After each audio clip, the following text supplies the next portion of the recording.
नात अच्छी लग जाए तो मोहब्बत के साथ सुभान अल्लाह बोलना चाहिए कम से कम, ताकि और दुआ ये करनी चाहिए कि परवरदिगार जितनी बार हमने सुभान अल्लाह का विर्द किया, ला इलाहा इल्लल्लाह मुहम्मद रसूलुल्लाह का विर्द किया, हमारे गांव के कब्रिस्तान में जितने सुन्नी सही अकीदा मोमिन नात लेते हुए हैं उन तमाम मरहूमीन के नजर उनके गुनाहों को माफ फरमा। लेकिन अफसोस की बात यह है कि इन महफिलों में बैठने के बाद भी हम खामोश रहते हैं, सुभान अल्लाह बोलने में भी कतराते हैं, या तो सुभान अल्लाह बोलने में डरते हैं या फिर हम सुभान अल्लाह बोलना भी पसंद नहीं करते, हमारी ज़बानी खामोश रहती है। आखिर वजह क्या है मेरे प्यारे? जबकि यहाँ पर हम आने का मकसद ये है, हर कोई ये जानता है कि मरना हर किसी को है।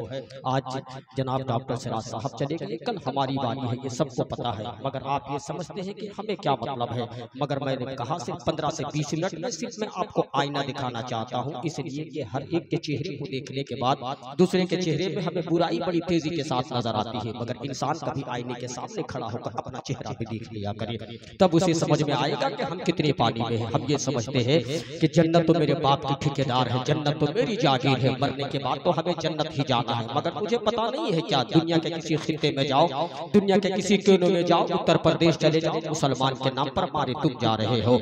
भारत की किसी भी जमीन पे जाओ, कहा जाता है ये मुसलमान, इसकी दाढ़ियां नोच लो, इसे मारे तुम, इसे मारे तो इसे मारो, इसे मारो, इसे यहाँ से निकाल दो। महाराष्ट्र की जमीन पे जाओ, मुसलमान के नाम पर तुम मारे जाते हो। हिंदुस्तान के किसी भी कोने पर जाओ, मुसलमान के नाम पर तुम मारे जाते हो। मगर जरा ये बताओ, कब्र में जाने के बाद फरिश्ते ये कह दे दुनिया में तो ये तो मुसलमान के नाम पर मारा जाता था, मगर कब्र में आने के बाद जब इसका मुआजना किया तो ये मुसलमान ही नहीं है। कब्र में फरिश्ते मुसलमान ना होने पर ठोकेंगे। जरा गौर कर, तू ऊपर भी मारा जा रहा था इस नाम पर कि तू मुसलमान है, कब्र में जाने के बाद पता चला कि तू मुसलमान ही नहीं है, फिर तेरा क्या हाल होगा? यहाँ भी मारे जाओगे, वहाँ भी मारे जाओगे। इसलिए अपनी अकीदे दुरुस्त कर लो। आज क्या वजह है तहफ्फुज़ ईमान कॉन्फ्रेंस मनाने की जरूरत पड़ रही है, जबकि हम मुसलमान खुद को कहते हैं, मगर फिर भी तहफ्फुज़ ईमान कॉन्फ्रेंस मना रहे हैं। इसलिए अपने हालात को बदलो, अपने आप को बदलने की कोशिश करो अगर दुनिया और आखिरत में कामयाबी चाहते हो। अगर आप ये सोचते हो कि मेरे 5 बेटे हैं वो मुझे जन्नत ले जाएंगे, तो ये आपकी भूल है। अगर आप ये सोचते हो कि मेरे 10 बेटे हैं वो मुझे जन्नत में ले जाएंगे, तो ये आपकी ये भूल है। अगर तुम ये समझते हो कि हमारे रिश्तेदार बहुत है दुनिया में वो मुझे जन्नत में ले जाएंगे, मगर ये आपकी भूल है। अगर हकीकत में बताऊं, जनाब अब्दुल बारी साहब मेरी गुफ्तगू सुन रहे होंगे तो जरा गौर से सुनिएगा। मैं आपको आईना दिखा रहा हूं। डॉक्टर सिराज हाफिज़ साहब की बिलाले ना जाने कितनों को मदद की होगी, कितनों पर एहसान किया होगा। मगर उनके इंतकाल के बाद भी मैं बता दूं, कुछ लोग तो ये सोच करके आए होंगे कि अगर नहीं जाएंगे तो डॉक्टर साहब के बच्चे हमें क्या कहेंगे, अगर ना जाएंगे तो क्या कहेंगे। चलो चलते हैं उसी रोड से, खाना भी मिल जाएगा और निकल भी जाऊंगा। कुछ लोगों का इरादा ये होगा कि खाना खा करके हमें निकल जाना है, जबकि आए थे सारी सवाब की महफिल में। होना तो ये चाहिए था कि बैठकर हम सुभान अल्लाह पढ़े, होना तो ये चाहिए था कि बैठकर हम अल्हम्दुलिल्लाह पढ़े। कौन ऐसा मुसलमान है जिसे सूरह इखलास याद नहीं है? कौन ऐसा मुसलमान है जिसे अलहम्दु शरीफ याद नहीं है? कौन ऐसा मुसलमान है जिसे सूरह नास याद नहीं है? तुझे तो बड़ा घमंड था कि मेरा बेटा है वो मुझे जन्नत ले जाएगा, तुझे तो बड़ा फख्र था कि मेरे रिश्तेदार हैं वो मुझे जन्नत ले जाएंगे। मगर आए मुसलमान सुन, जिस बेटे के ऊपर तुझे नाज था, जरा बेटे से कह लेना, ए मेरे लाल जरा ये बता दे, ये तुझे 5 लाख की गाड़ी तुझे किसने खरीद कर दी है? बेटा बोलेगा मेरे बाप ने दिया है। ये 20 लाख का बैलेंस तुझे किसने दिया है? बेटा बोलेगा मेरे पापा ने दिया है। जरा बेटे से बोल, आज तेरे बाप का इंतकाल हो गया है, चल जरा कब्र में अपने बाप के साथ लेट करके दिखा दे। बेटा बोलेगा मौलाना मैं ये काम नहीं कर सकता हूँ। फिर ऐसा करना, कम से कम अगर लेट नहीं सकते हो तो रात भर बाप की कब्र में बैठ करके कुरान की तिलावत तो जरूर कर सकते हो। बेटा कहेगा मौलाना इतना वक्त कहाँ है, कब्रिस्तान में मुझे बड़ा डर लगता है, कब्रिस्तान में मैं रात भर बैठ नहीं सकता हूँ। मुसलमानों फिर किसके भरोसे हो? खुदा की इज्जत की कसम, अगर बेटा बहुत वफादार है, बहुत वफादार है तो 40 रोज तक फातिहा कर देगा, 41वें दिन से बेटा भी भूल जाएगा कि मेरा बाप भी कोई है। तुम कहाँ हो? तुम सोचते हो कि हमें जन्नत में जाना है, असल में स्टेजों से जन्नत इस कदर बांटा गया है, इतनी सस्ती में आपको लोगों ने जन्नत दे दी है कि आप सब कुछ भूल चुके हो, इसीलिए आज तुम परेशान हो। अगर बात करते हैं सोशल मीडिया के जराइम के हवाले से, क्या आपको पता नहीं है कितनी मुहलिक मर्ज है? आज आपने अमेरिका के हालात को देखा होगा, कल तक दुनिया उसे सुपर पावर कह रही थी, रूस को दुनिया कभी सुपर पावर कहती थी, कभी जापान को सुपर पावर कहा जाता था, कभी रशिया को सुपर पावर कहा जाता था। वो एक अमेरिका जो पूरी दुनिया के सामने कभी सर न टेकता था, मगर एक आग क्या लगी और एक बर्फबारी हो गई तो सारी सुपर पावर कहाँ चली गई पता नहीं है, उसका सुपर पावर होना खत्म हो गया। इसलिए कि दुनिया ने ये बता दिया और मुसलमानों ने ये कह दिया, ए अमेरिका तू सुन, सुपर पावर तू अपनी जगह हो सकता है, मगर जान ले पूरी कायनात में अगर कोई सुपर पावर है तो वो खुदा वहदहू ला शरीक की जात है। इसलिए अगर हम मुसलमान हैं तो इबादत करो, खुदा की इबादत करो। आज हमारा मुसलमान भाई अजमेर जाना चाहता है, अजमेर जाने के बाद मुसलमान फिर ये कहता है मौलाना क्या बताओ, तुमने तो कहा था कि अजमेर जाने के बाद गरीब नवाज के दर से जो मुरादें मांगो पूरी की जाती है, तुमने तो कहा था कि अजमेर के चौखट को चूमो दुआ मांगो दुआ कबूल हो जाएगी, तुमने तो ये कहा था कि जन्नती दरवाजा से गुजर जाओ तो तुम्हारी दुआ कबूल हो जाएगी, तुमने तो ये कहा था कि अजमेर जाने के बाद हाथ उठाकर दुआ मांग लो तो दुआ कबूल हो जाएगी। मगर मौलाना मैं 5 बार जा चुका हूँ, मैं खुद भी गया था, बेटे को भी ले गया था, बीवी भी साथ में गई थी, बहन भी साथ में गई थी, सारे घर के लोग गए थे, मगर मेरी दुआ कबूल क्यों नहीं हो रही है? मोहल्ले वाले तो जान गए कि हम अजमेर गए हैं, इलाके वाले तो जान गए कि हम अजमेर गए हैं, मगर आज दुआ मेरी कबूल क्यों नहीं हो रही है? मैं कहूंगा बेवकूफ सुन, तू अजमेर दुआ करने के लिए नहीं गया था, दुनिया को सोशल मीडिया में प्रचार करने के लिए गया था कि मैं अजमेर जा रहा हूँ। चूंकि एक इंसान जैसे अजमेर में पहुंचता है, कदम रखते ही बीवी का फोटो लेकर सबसे पहले बेवकूफ फेसबुक पे डालता है, बेटी का फोटो लिया फेसबुक पे डालता है, बहन का फोटो लिया फेसबुक पे डालता है, दुनिया को दिखाता है, क्यों मालूम है? ताकि सब्सक्राइबर उसके बढ़ जाए, ताकि उसे मालूम है कि मेरे व्यूअर बढ़ जाए, अकाउंट में कुछ पैसे आ जाएंगे फेसबुक के हवाले से। मगर उसे ये मालूम नहीं है कि तुम अपनी बेटी और अपनी बीवी की तस्वीर खुद फेसबुक पे प्रचार कर रहे हो। क्या नबी का कानून तूने नहीं पढ़ा? जमीन हिल सकती है, आसमान फट सकता है, सूरज टूटकर जमीन पर गिर सकता है, चांद के 1000 टुकड़े हो सकते हैं, मगर मुस्तफा ने गैर महरम का चेहरा देखना हराम कर दिया है तो वो हराम ही होगा, चाहे तो फेसबुक पे डाल, चाहे यूट्यूब, चाहे कहीं भी डाल दे। तेरा मकसद था मोहल्ले वाले को दिखाना, तो तेरी मुराद तो पूरी हो गई। मोहल्ले वाले जान गए कि तू अजमेर गया है, झारखंड वाले जान गए कि तू अजमेर गया है। तू किस दुआ की बात कर रहा है? किस दुआ की तू बात कर रहा है? मुसलमानों सर आपने कभी गौर नहीं किया, ये social media, Snapchat, messenger, Facebook इतनी बुरी चीज है। कोडरमा की कहानी आपने क्या नहीं पढ़ी है? नुसरत खातून को नीता सिंह बनने में वक्त नहीं लगा। वो नुसरत खातून जो कल तक कुरान की तिलावत करती थी, वो नुसरत खातून वो कौम की बेटी जो कल तक पढ़ती थी, नमाजें पढ़ती थी। जब माँ नमाज नहीं पढ़ने जाती तो बेटी उसे नमाज पढ़ने के लिए सिखाती थी, मगर कभी वो ना स्कूल गई, 3 साल तक वो घर से बाहर भी नहीं निकली, ना किसी कॉलेज में गई, ना किसी स्कूल में गई, घर में नमाज पढ़ती थी बेटी। मगर स्नैपचैट ने नुसरत को नीता सिंह बनने पे मजबूर कर दिया है। मगर आज हमारे बच्चे फिर भी सोशल मीडिया पे जुड़े हैं। हम समझते हैं बेटा मेरा चालाक हो गया है, बेटी मेरी होशियार हो गई है, ये तो यू सोशल मीडिया पे बिल्कुल बातें करती है, मैसेंजर पे बिल्कुल फास्ट इसका हाथ काम करता है।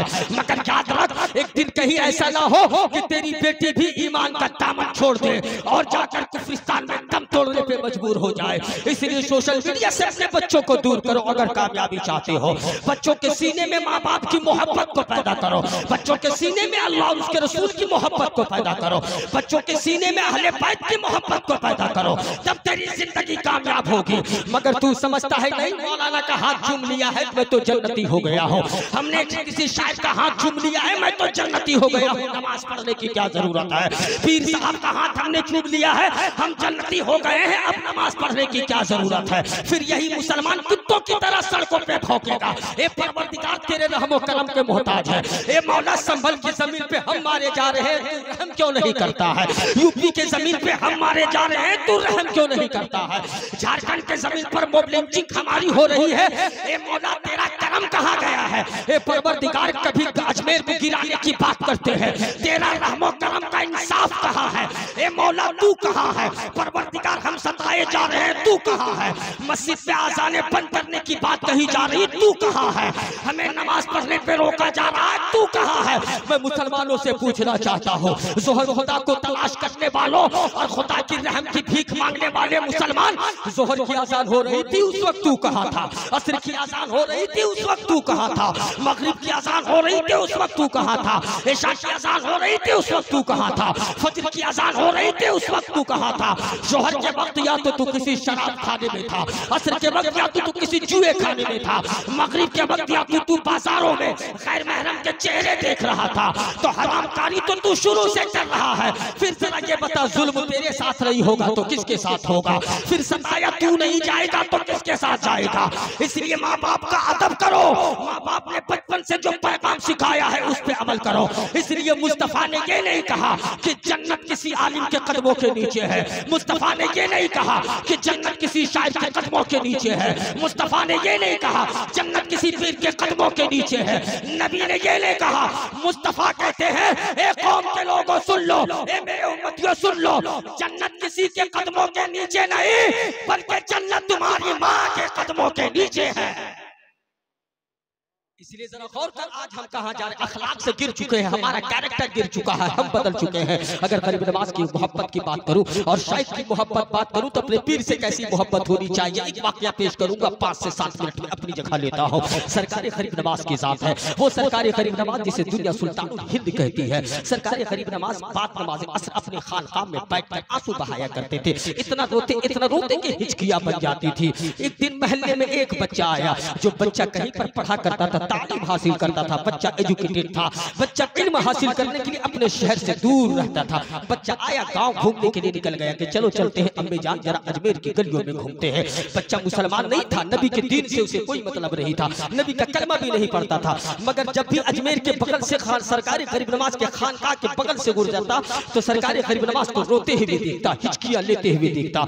जब हिचकियां लेते देखता तो एक दिन उसे दिल में ख्याल आया कि जाकर अपनी माँ से पूछता हूँ। अपनी माँ से पूछता है, अम्मी जान जरा ये तो बता दे, मुसलमानों का धर्म गुरु इतना रोता क्यों है? मुसलमानों का बाबा इतना आंसू क्यों बहाता है? मुसलमानों का बाबा किसकी याद में इतना रोता है? माँ कहती है कि बेटा मुझे क्या मालूम कि मुसलमानों का धर्म गुरु इतना रोता क्यों है। अगर तुझे जरूरत है तो जाके पूछ ले, अगर तुझे मतलब है तो जाके पूछ ले। बच्चा घर से निकलता है, सरकारी गरीब नवाज की बारगाह में आता है, आकर कहता है जरा गौर करना मेरी बात को, अपने शायख से कैसी मोहब्बत होनी चाहिए, अपने शायख से कैसी उल्फत होनी चाहिए। बच्चा आता है सरकारी गरीब नवाज की बारगाह में, आकर कहता है सरकार एक बात पूछूं? कहा हाँ बाबू बोल। वो बच्चा कहता है, हुजूर ये बात समझ में नहीं आती है, आप तो मुसलमानों के धर्म गुरु हो ना? कहा हाँ। आप मुसलमानों के बाबा हो ना? कहा हाँ। आप मुसलमानों के साधु हो ना? कहा हाँ। तू कहना क्या चाहता है? बच्चा कहता है हुजूर बात समझ में नहीं आती है, जब भी मैं असर के बाद यहाँ से गुजरता हूँ तो हर समय हर दिन आपको रोते हुए देखा है। असर के बाद आप इतना रोते क्यों है? आपकी हिचकियां बन जाती है, आहो फौका की आवाज इतनी क्यों आती है, गिरिया बाजारी आप इतना क्यों करते हो, इतना आप आंसू क्यों बहाते हो? गरीब नवाज कहते हैं कि बेटा सुनना, मुझे मेरे शाइख की याद आती है, मुझे मेरे पीर की याद आती है, मैं अपने पीर की मोहब्बत में रोता हूँ, मैं ख्वाजा उस्मान हारूनी की याद में आंसू बहाता हूँ, मुझे अपने शाइख की याद आती है, इसलिए मैं आंसू बहाता हूँ। वो बच्चा कहता है बाबा पहली बार सुन रहा हूँ, क्या मोहब्बत में भी कोई आंसू बहाता है? क्या मोहब्बत में भी रोया जाता है? क्या मोहब्बत में भी इतने आंसू निकलते हैं? गरीब नवाज कहते हैं हाँ मोहब्बत में भी आंसू निकलते हैं। बच्चा कहता है कि बाबा फिर मुझे भी रोना सिखला दो ना, कैसे रोया जाता है, मुझे भी रोना सिखला दो ना, कैसे रोया जाता है? गरीब नवाज कहते हैं कि बेटा तू रोना चाहता है? हाँ बाबा मैं रोना चाहता हूँ। गरीब नवाज ने जब कहा कि तू रोना चाहता है? हाँ मैं रोना चाहता हूँ। फिर गरीब नवाज कहते हैं कि सुन, अगर तुझे रोना है तो मेरी 2 शर्तें हैं, 2 काम तुझे करना पड़ेगा। कहा बाबा बोल वो काम क्या है? सबसे पहले रोने के लिए तुझे तो मेरा कलमा पढ़ना पड़ेगा, नबी का कलमा पढ़ना पड़ेगा, ला इलाहा इल्लल्लाह मुहम्मद रसूलुल्लाह पढ़ना पड़ेगा, फिर मेरा मुरीद होना पड़ेगा, फिर मेरे साथ रहोगे तो खुद ब खुद तू रोना सीख जाएगा, तुझे रोना आ जाएगा। बच्चा कहता है बाबा घर जाता हूँ, अम्मी से पूछ के आता हूँ, मेरी माँ जो कहेगी मैं वही करूंगा। बच्चा अपने उस खानकाह से घर निकलता है, माँ के पास जाता है, बाप नहीं है, अम्मी से पूछता है, अम्मी जान मुसलमाने के धर्म गुरु से मैंने रोने की वजह आज पूछी थी। बच्चे मैंने पूछा था कि आप इतना आंसू क्यों बहाते हो? तो उस सरकारी गरीब नवाज ने बताया कि अपने शाइख की याद में रोता हूँ। मैंने भी कहा मुझे भी रोना है, मुझे भी रोना सिखला दो, मुझे भी रोना सिखला दो। हजरत पीर तरीक़त रहबरे राह शरीयत अल्लामा मास्टर डॉक्टर मुजीबुर रहमान साहब क़िबला के आमदे खड़े होकर के इस्तक़बाल कीजिए हजरत का। नारे तकबीर, नारे रिसालत, मसलके आला हजरत फैज़ाने हुजूर हाफिज़े पाक, फैज़ाने हुजूर हाफिज़े पाक। आप हज़रात अदब के साथ अपनी जगह तशरीफ ले आए हैं। अब बिल्कुल मैं मुख्तसर करता हूँ बात को और ख़त्म करने की कोशिश करता हूँ। दुरूद शरीफ पढ़े बड़ी तेज़ी के साथ। अल्लाह मुहम्मद सल्लल्लाहु अलैहि वसल्लम नहनु इबाद मुहम्मद सल्लल्लाहु अलैहि वसल्लम अपने शाइख की ज़ियारत करें। मैंने पहले कहा कि शाइख क्या होता है और शाइख से कैसी मोहब्बत होनी चाहिए। हमें गरीब नवाज के, हमें अजमेर के उस बच्चे से सीखना चाहिए। आज हम अपने शाइख से कैसे मोहब्बत करते हैं। काश अगर कोई अपने शाइख से मोहब्बत, सच्ची मोहब्बत कर लेगा ना तो वो ईमान का दामन नहीं छोड़ेगा, वो मुस्तफ़ा का दामन नहीं छोड़ेगा। अब जरा गौर करना मेरी बात को। बच्चे ने अपनी माँ से कहा, अम्मी जान, मैं उनके पास गया था, रोने की वजह पूछा। उन्होंने कहा कि मैं मोहब्बत में रोता हूँ। मैंने कहा मैं भी रोना चाहता हूँ। तो हुजूर ने कहा कि अगर रोना है तो तुझे मुसलमान होना पड़ेगा। अम्मी ने कहा कि बोल तेरा जी क्या चाहता है, बोल तेरा मन क्या करता है। बच्चे ने कहा अम्मी मैं चाहता हूँ रोना। अम्मी कहती है कि बेटा जा, इसलिए कि तू बचपन से ही बड़ा जिद्दी है, तेरा दिल जो करता है वो कर। बच्चा दौड़कर सरकारी गरीब नवाज की बारगाह में आया, आकर कहता है हुजूर अम्मी से इजाजत मिल गई है, अब मुझे भी रोना सिखला दो ना। गरीब नवाज कहते हैं बेटा फिर दिल से कलमा पढ़ ले, ला इलाहा इल्लल्लाह मुहम्मदुर रसूलुल्लाह। अब कलमा पढ़ चुका है, गरीब नमाज का मुरीद हो गया है बेटा। अब कहता है सरकारी गरीब नमाज के साथ साथ रहता है, जोहर में गरीब नमाज के साथ, असर में गरीब नमाज के साथ, मगरिब में गरीब नमाज के साथ, इशा में गरीब नमाज के साथ, तहज्जुद में गरीब नमाज के साथ, फजर में गरीब नमाज के साथ, नाश्ता गरीब नमाज के साथ, दोपहर का खाना गरीब नमाज के साथ, तफरीह भी गरीब नमाज के साथ। यानी जब कई महीने गुजर गए, अब सरकारी गरीब नमाज कहते हैं बेटा सुन, अब कई दिन मेरे साथ रह चुके हो, 3 दिन की तेरी छुट्टी है, अब तू सीधा घर चले जा। 3 दिन की तेरी छुट्टी है, इन 3 दिनों में ना तू मुझे देखेगा ना मैं तुझे देखूंगा, ना तू मुझसे मिलने आएगा ना मैं तुझसे मिलने जाऊंगा, तू मुझसे बात भी नहीं करेगा। 3 दिन तुझे घर में तन्हा रहना है अपनी माँ के साथ। बच्चा भी सोचता है क्या मसला है, 3 दिन की तो बात ही है, हजरत ने छुट्टी दे दी है, कई दिन के बाद घर जा रहा हूँ, 3 दिन मजे के साथ घर में रहूंगा फिर वापस आ जाऊंगा। कहा ठीक है ना। बच्चा कहता है आका बहुत ठीक है, 3 दिन आराम के साथ घर पे रहूंगा, आ जाऊंगा। गरीब नवाज कहते हैं फिर बेटा जा, 3 दिन तक खानका मत आना, 3 दिन तक मुझसे मुलाकात मत करना, 3 दिन तक मुझसे बातें मत करना। अब वो बच्चा घर निकलता है, सीधे घर जाता है। बच्चा तो घर चला गया है, मगर जैसे घर गया है, जब खाने का वक्त हुआ है, माँ ला करके खाना सामने रख रही है। कल तक जो बच्चा खाना पेट भर खाता था, आज एक लुकमा बच्चे के अंदर नहीं हो रहा है। बच्चा आज एक लुकमा खाना नहीं खा पा रहा है। जैसे जैसे शाम हो रही है, दिल की बेचैनियां बढ़ रही है कि मेरा दिल कहाँ है, मेरा सुकून कहाँ खा गया है। दिल ही दिल में कहता है मेरे पीर तेरी जुदाई बर्दाश्त नहीं हो रही है, मुझे अजमेर की गलियों पे बुला लो ना। पल भर अभी नहीं हुआ है, बच्चे का दिल तड़प रहा है, बच्चा का दिल बेचैन हो चुका है। आका आपके बिना मैं नहीं रह सकता हूँ। जब रात का अंधेरा हुआ है, जब रात की तारीकियां छा गई है, हर एक को तो नींद आ जाती है। कल तक जो बच्चा बिस्तर में नींद के साथ सोता था, आज बच्चे को रात भर नींद नहीं आ रही है। जो मालूम है उसे गरीब नवाज की याद आ रही है, गरीब नवाज की मोहब्बत सता रही है, गरीब नवाज अपने शाइख की मोहब्बत याद आ रही है।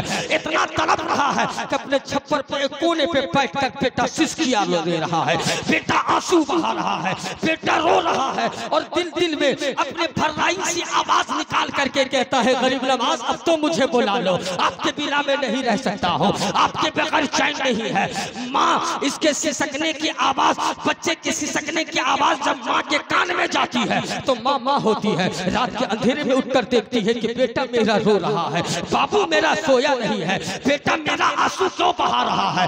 बच्चे के करीब जाकर माँ सर पे हाथ फेरती है और हाथ फेर के कहती है कि बेटा तू रोता क्यों है, बेटा तुझे किस चीज ने रुलाई है, मेरे बाबू तुझे किस चीज की जरूरत है, एक बार बोल तो सही, पूरी दुनिया तेरे कदमों पे ला करके रख दूंगी, मगर तू रोता क्यों है। बेटा कहता है अम्मी जान क्या बताऊं, मुझे मोहब्बत हो गई है, मुझे इश्क हो गया है, मुझे प्यार हो गया है, मुझे मोहब्बत हो गई है। माँ कहती है बेटा अजमेर की वो कौन खूबसूरत लड़की है, एक बार इशारा कर दे, मैं तेरी शादी उससे करवा दूंगा। अगर लड़की दौलत मांगेगी तो पूरी जायदाद बेच के दे दूंगा, अगर लड़की सरबत मांगेगी तो जिंदगी भर मेहनत करके उसके कदमों पे दौलत डाल दूंगी। मगर मेरे लाल तू बता तो सही, अजमेर की किस लड़की से तुझे मोहब्बत हो गई है, अजमेर की गलियों की किस हसीना से तुझे इश्क हो गया है। बच्चा बोलता है अम्मी जान नाना अजमेर के किसी लड़की से मुझे मोहब्बत नहीं हुई है, बल्कि मुसलमानों के धर्म गुरु गरीब नवाज से मुझे प्यार हो गया है, मुझे उनसे प्यार हो गया है, मुझे उनसे मोहब्बत हो गई है। कहा बेटा फिर मुश्किल क्या है, जाओ ना बेटा, मुश्किल क्या है, जाओ ना। अम्मी जान उन्होंने 3 दिन आने से मना किया, 3 दिन तक उन्होंने आने से मना किया। शायद ऐसी मोहब्बत होनी चाहिए। ऐसी मोहब्बत नहीं करोगे तो दर दर के ठोकरें खाओगे। कभी नेपाल भागोगे तो कभी इंडोनेशिया भागोगे, दर दर की ठोकरें खाओगे अगर अपने शाइख को छोड़ोगे तो। इसलिए जरा गौर कर मेरे प्यारे। माँ कहती है कि बेटा जान ना मुश्किल क्या है, घर के सामने तो खानका है। कहा अम्मी जा नहीं सकता ना, हुजूर ने मना किया है 3 रोज तक उन्हें नहीं देखना है, लेकिन मैं उनके बगैर जी नहीं सकता। अम्मी जान जाके कहो ना, सिफारिश करो ना, गरीब नवाज को बोलो ना मुझे बुला ले। नहीं बेटा, अम्मी निकलती है गरीब नवाज के चौखट पर, पापा मेरे बेटे को अपने पास बुला लो, मेरा बेटा आपके बगैर जी नहीं सकता है, मेरे बेटे को दिल नहीं रहा है, आका बुला लो ना। गरीब नवाज कहते हैं पगली अभी तो एक ही रोज अभी हुआ है, तेरे लड़के को तो अभी 3 दिन तक मेरे बगैर रहना है, अभी 1 दिन गुजरा है, जा वापस जा। माँ वापस आती है, बेटा तेरे शेख मान नहीं रहे हैं, वो तो कहते हैं कि 3 दिन रहना है। दूसरा दिन भी करीब आ गया है। अम्मी जान आना, मैं रह नहीं सकता उनके बगैर, मैं जी नहीं सकता हूँ जब तक मैं गरीब नवाज का चेहरा ना देख लूं। मेरे चेहरे पे तबस्सुम नहीं आ सकती है, मेरे लबों पे मुस्कुराहट नहीं आ सकती है, मैं उनके बगैर जीना पसंद नहीं करूंगा, मैं मर जाऊंगा। अम्मी जान मुझे उनके पास ले चलो। माँ फिर जाती है, फिर गुजारिश करती है। जब इजाजत मिली है तो माँ आकर बेटे को मुद्दा सुनाती है कि बेटा जा, तुझे तेरे पीर ने बुलाया है, बेटा जा, गरीब नवाज ने तुझे बुलाया है, बेटा जा, आज तेरा इश्क पूरा हो गया है, तेरी मोहब्बत पूरी हो गई है, जा, गरीब नवाज ने तुझे बुलाया है। बेटा घर से निकलता है, गरीब नवाज के चौखट पर पहुंचता है, क्या देखता है, सरकारी गरीब नवाज अपने लोगों को बिठा करके तालीम दे रहे हैं, तालीम दे रहे हैं। कौन सी तालीम दे रहे हैं? दीन की तालीम दे रहे हैं, दीन मुस्तफा की तालीम दे रहे हैं। आज वही तालीम सरकारी गरीब नवाज की तालीमात को लेकर आपके कदमों, आपके घर और आंगन में हुजूर शहजादा हबीब रहमत तशरीफ लाते हैं। ये चले आते हैं, इनका एहसान है, ये चले आते हैं, इनकी मेहरबानी है। वरना जरा गौर कर, इनको ना दौलत की जरूरत है, ना आपकी इज्जत की जरूरत है। आप इज्जत करो या ना करो, दुनिया जानती है कि हुजूर हाफिज़ पाक का मकाम क्या है, दुनिया जानती है शहजादे हबीब रहमत कौन है, हजरत मुजीब मिल्लत का मकाम क्या है। मगर तुम समझते हो हजरत आ गए हैं तो ये क्या है, बड़ी बात है। मगर सुन, बड़ी बात है, इन खानका के लोगों को पहचानना होगा जहाँ से दीन का चरचरमा फूटा है, जहाँ से आपको दीन बतलाया गया है, जहाँ से बुजुर्गों का किरदार आपके सामने पेश किया गया है। मगर जरा गौर कर, आज हमने जब इनके दामन को छोड़ा तो आज वो भी पागल लतीफे नफ्स की बात कर रहा है, जिसका ना लतीफा बेहतर ना नफ्स बेहतर है। आज वो भी कभी जिक्र जली और जिक्र खफी की बात कर रहा है। कौन मालूम, जिसे ये भी नहीं मालूम कि जिक्र का इमला चाल से है कि जिम से है कि जुबान से है, उसे ये भी नहीं पता है। आज जिसका ज़मीर मर गया है वो भी ज़मीर की बात कर रहा है। अभी भी वक्त है, अपने शाइख के दामन में आ जाओ, तेरी जिंदगी कामयाब हो जाएगी। अपने शाइख के हाथ में रहकर हजरत से इल्म सीख लो, दुनिया तेरी आबाद हो जाएगी। गरीब नवाज तालीमात दे रहे हैं, जब ही तालीमात देते गरीब नवाज अपने आंगन में है, बच्चा चौखट में पहुंचा है, निगाह उठा करके अपने पीर को देखता है। शाइख ने बच्चे को देखा, इधर बच्चे की आंखों में आंसू है, बच्चा रो रहा है। गरीब नवाज ने कहा बाबू अब इधर आ जा, बेटे अब इधर आ जा। लड़का दौड़ करके जाता है, गरीब नवाज के कदमों पे गिर जाता है, रोने लगता है, रोने लगता है, रोने लगता है, रोने लगता है। इतना रोया कि गरीब नवाज भी रोए, पूरा मजमा रोया। इसीलिए तो कहा जाता है निगाहें मस्त मिलाई तो मैं पिला के उठे, निगाहें मस्त मिलाई तो मैं पिला के उठे। जहाँ ये बैठ गए मैं कदा बना के उठे, जहाँ ये बैठ गए मैं कदा बना के उठे, जहाँ ये बैठ गए मैं कदा बना करके उठे, जहाँ ये बैठ गए मैं कदा बना करके उठे। गरीब नवाज कहते हैं कि बाबू जरा ये बता दे, रोना तो तूने सीख लिया ना? हाँ रोना मैंने सीख लिया है, अब रोना आ गया ना, कैसा लगा? हुजूर बहुत रोना आ रहा है आपके बगैर। गरीब नवाज कहते हैं बाबू जरा बोल, जब से यहाँ से गए हो क्या कभी पेट भर खाना खाया है? हुजूर भूख नहीं लगती थी, हुजूर भूख नहीं लगती थी। कहा बेटा मैंने भी नहीं खाया, मुझे भी तेरे बिना भूख नहीं लगती थी। बाबू जरा ये बता दे, क्या एक रात तू चैन के साथ सो पाया? क्या तुझे नींद आती थी? नहीं हुजूर, एक दिन भी नहीं सो पाया, नींद नहीं आती थी। बेटा मुझे भी नींद नहीं आती थी। ये होता है इश्क, ये होती है मोहब्बत। इसलिए अगर कामयाबी चाहते हो तो अपने शाइख की तालीमात पर अमल करो। आपके शाइख की तालीमात यही है कि आप पंजगाना नमाज के आदी हो जाएं, बुजुर्गों का एहतराम करें, माँ बाप का एहतराम करें, अपने समाज से मुआशरे को दूर करें। सोशल मीडिया के हवाले से जितनी बुराइयां हैं वो मैंने आपके सामने रख दिया। सोशल मीडिया से खुद भी बचें, जरूरत की चीजें इस्तेमाल करें, अपने बच्चों को भी सोशल मीडिया से दूर रखें। वरना मैंने एक मिसाल आपको दे दिया, सोशल मीडिया से न दूरी बनाने की वजह से नुसरत खातून को नीता सिंह बनने में वक्त नहीं लगा। जो नमाज पढ़ती थी, रोजा रखती थी, फकत एक स्नैपचैट ने उसके सीने से कलमा निकाल दिया, सिर्फ एक स्नैपचैट की वजह से। तो जरा गौर करें कितनी बुरी और मोहलिक मर्ज है। अल्लाह रब्बुल इज्जत की बारगाह में दुआ गो हूं, मौला हम सबको इतने सिरातल मुस्तकीम पर गामज़न अता फरमाए, खात्मा बिल खैर फरमाए। अस्तगफिरुल्लाह रब्बी मिन कुल्ली ज़ंबि व अतूबु इलैहि, अशहदु अल्ला इलाहा इल्लल्लाह व अशहदु अन्ना मुहम्मदन अब्दुहु व रसूलुहु। अस्सलामु अलैकुम व रहमतुल्लाहि व बरकातुहू।